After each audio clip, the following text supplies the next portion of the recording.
The day had begun like any other at First National Bank, a bit bland, a bit predictable. Andrea Grant, the branch manager known for her no-nonsense approach, moved swiftly through her morning tasks. Her sharp heels echoed on the tiled floor as she handed out assignments with military precision.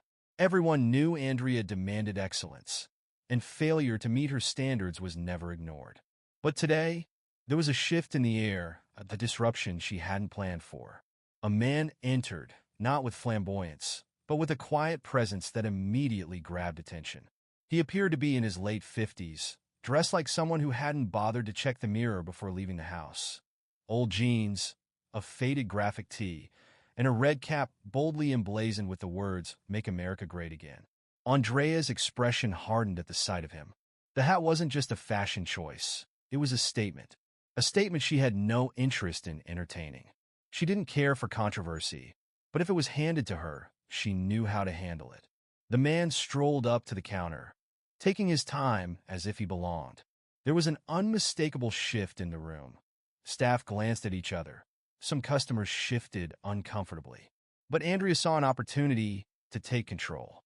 When it was his turn, he approached her desk with the calmness of a regular customer. "Good morning," he said with a small smile. "I need to open a new account." Andrea took her time, scanning him with a sharp, calculating gaze. She wasn't one to make hasty decisions. "We're a bit busy right now," she replied, her voice clipped. "Perhaps you prefer to use our online services?" The man blinked, surprised, but his demeanor remained even. "I prefer to handle things in person," he replied. "I've been banking here for years, and this hasn't been a problem before." Andrea leaned back in her chair, folding her hands across her desk, her face neutral, but her eyes betraying a hint of resolve. "We reserve the right to deny service," she said coolly, "if a customer's appearance or behavior could offend others." The man's eyebrows raised in surprise, his calm expression shifting to one of confusion. "So, you're refusing to serve me because of my hat?" His voice was calm, but there was a rising edge beneath it. Andrea didn't flinch. "Yes," she replied, her voice steady and uncompromising. "It's against our policy." There was an immediate tension in the room. Employees pretended to focus on their tasks, but they were clearly listening. A couple of customers exchanged glances, but the man was unmoved by their stares. "Let me get this straight," the man said, his tone now sharper. "You're denying me service because of what I'm wearing? That's discrimination." Andrea's posture straightened, and she stared him down. "We are well within our rights to maintain a safe and welcoming environment for everyone," she said with authority. The man let out a dry chuckle, shaking his head. "Well, congratulations," he said sarcastically. "You've turned a simple business transaction into a power struggle. Do you treat all your customers this way?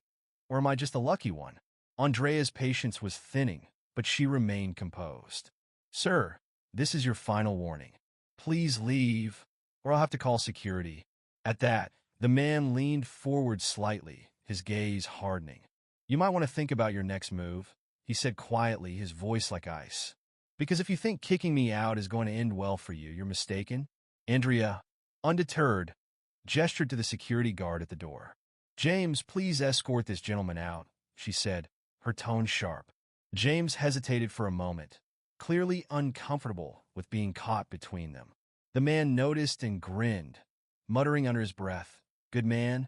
But Andrea wasn't backing down. "James now," she repeated, her voice firm. With a resigned sigh, the guard stepped forward. "Sir, I'm going to have to ask you to leave." The man didn't move at first. He locked eyes with Andrea, his grin fading into something much more serious. After a beat, he gave a small nod. "Fine," he said, his voice low but steady. "But you'll regret this." He turned on his heel and left, the door closing behind him with a soft thud. The tension in the room lingered, like a thick fog, as Andrea straightened her blouse and took a deep breath, trying to shake off the strange weight that had settled over her. The rest of the morning passed in a blur, but she couldn't shake the feeling that she'd just made a powerful enemy. What she didn't know was that this encounter was about to turn into something much bigger than a simple disagreement. The tension still hung thick in the air as Andrea stood behind her desk, trying to restore some semblance of normalcy.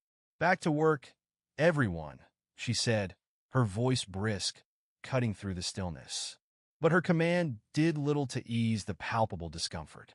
Staff exchanged glances, and even the customers seemed unnerved by the encounter. It was clear to everyone that this wasn't over, not by a long shot. The man, however, remained motionless, as though he was quietly observing everything and everyone around him. His stillness was unsettling, like a predator watching its prey. There was no shouting, no fidgeting, just an unnerving calm that sent a ripple of discomfort through the room. His gaze moved slowly, deliberately, across the room, pausing on each individual as if he were mentally taking notes. A few customers tried to divert their attention, pretending to fiddle with their phones or examine the ceiling. The employees weren't much better, shuffling papers or finding something suddenly urgent on their screens. But Andrea, ever the professional, refused to be rattled. Her arms were crossed in front of her, a stance that conveyed silent authority. Her icy gaze locked with his, unflinching. The silence was thick, as if everyone in the room had collectively held their breath. Then, the man's voice broke through, calm yet commanding, with an undertone of warning. "Are you sure you want to do this?" His words hung in the air, less a question and more a cautionary statement. Andrea raised an eyebrow, her expression betraying no emotion as she tilted her head slightly. "We don't have a choice, sir," she said, her voice as cool as ever, gesturing firmly toward the security guard by the door. "James, please escort this gentleman out." James, the security guard, a tall, muscular man with an air of authority, seemed oddly hesitant, his usual confidence now replaced by a visible unease. His steps were slow as he approached the man, and his voice faltered as he spoke. "Sir," James began, his words cautious and measured, "I'm going to have to ask you to leave the premises. We're trying to keep things smooth here." The man turned to face James, his calm demeanor unchanged, though his eyes had hardened with a sharpness that was almost unnerving. "Smooth?" he repeated, his lips curling into a small, amused smirk. "The only thing disrupting the smoothness around here is her," he said, nodding toward Andrea without breaking eye contact. Andrea didn't flinch. "You're causing a disruption, sir," she said coldly. "We've been more than patient with you. Now it's time to leave. If you have any complaints, you can address them through the proper channels." The man scoffed, not laughing, but more in disbelief. "Proper channels?" he echoed with a shake of his head. "I doubt your boss would back up this little policy of yours." Andrea's eyes narrowed, but she remained composed, her voice steady as she responded, "I am the acting authority here. My decision is final." James shifted uncomfortably, glancing between Andrea and the man. He looked like he was trying to avoid making the situation worse, but he had a job to do. "Sir," he said, his voice firmer now, "please don't make this any more difficult than it has to be." The man's smirk faded, and for the first time, a real edge appeared in his gaze. His eyes bored into James's, making the security guard take a small step back.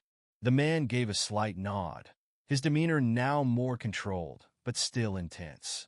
"All right," he said, his voice low but firm. "I'll leave, but let me make something clear." He turned and raised his voice, letting it carry across the room. "This is a mistake, a huge one, and trust me, it's not going to end the way you think." The words reverberated in the room, hanging heavy like an unspoken threat. A few customers froze, their eyes wide, while the tellers behind the counters stopped pretending to be busy. Andrea, however, straightened her back and held her ground, keeping her face as neutral as possible. Yet, deep inside, there was a flicker of doubt. Something wasn't sitting right. The man adjusted his cap one final time, then gave James a brief nod before heading toward the door. Just as he reached it, he paused and turned back, locking eyes with Andrea. "You'll remember this moment," he said quietly, with an unmistakable sense of finality in his tone. "I guarantee it." With that, he pushed the door open and walked out into the bright afternoon light, leaving the bank in an almost surreal silence. For a long moment, no one moved. Then, Andrea cleared her throat and broke the spell. "All right, back to work," she commanded, her voice still authoritative, but now laced with an undercurrent of uncertainty. The staff hesitated for a moment before returning to their duties, but it was clear they were all shaken by what had just transpired. Even James looked like he wasn't quite sure what had just happened. Andrea sank back into her chair, tapping her pen against her notepad in a vain attempt to refocus. But the unsettling feeling that had settled in her chest wouldn't go away. Something had shifted, something that she couldn't quite put her finger on. Later that evening, after the bank had quieted down, Andrea sat alone at her desk, reviewing the day's reports. Her eyes scanned the numbers, but her mind kept drifting back to that moment, the encounter with the man in the red cap. Had she made the right call? She tried to convince herself that she had, that it was just a matter of enforcing the rules, of doing her job. But deep down, she couldn't shake the nagging feeling that this wasn't the end of it.